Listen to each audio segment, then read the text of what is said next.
మొన్న తాజాగా చేసిన వ్యాఖ్యలు మొదటి వ్యాఖ్యల కంటే కాస్త శృతి మించి చపా చపా కొట్టడం అనే వ్యాఖ్యల దాకా వెళ్ళినాయి కదా.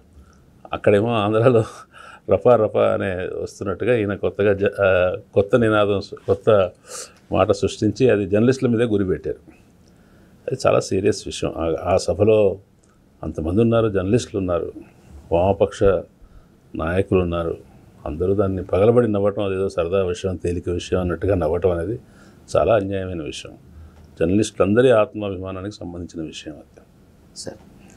Sir you are the most senior journalist and most prominent editor. 4 దశాబ్దాలకు పైగా జర్నలిజంలో అనుభవం ఉన్న మీరు ఇలాంటి పరిస్థితి ఒకటి వస్తుందని ఊహించారా సార్? జర్నలిజంలోకి వచ్చినప్పుడైతే ఊహించలేదు. 40 ఏళ్ల క్రితం జర్నలిజంలోకి వచ్చినప్పుడు అప్పటి మా సమకాలీకులందరూ అనుకున్నట్టుగానే చాలా ఆశలతోటో లేదంటే ఆకాంక్షలతోటో వచ్చాం.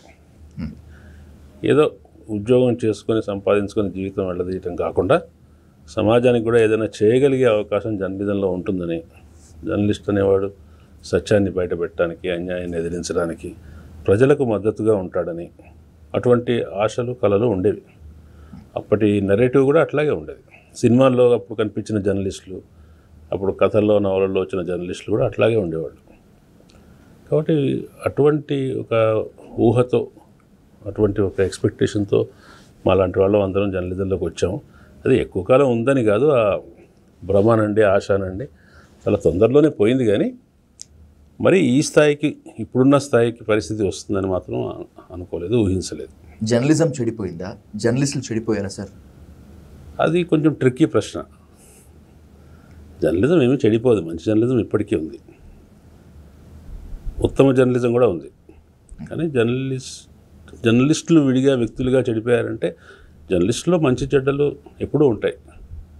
సమాజంలో ఉండే అన్ని మంచి లక్షణాలు, అవలక్షణాలు జర్నలిస్టులు కూడా ఉంటారు. ఎందుకంటే జర్నలిస్టులు కూడా సమాజంలో భాగమే.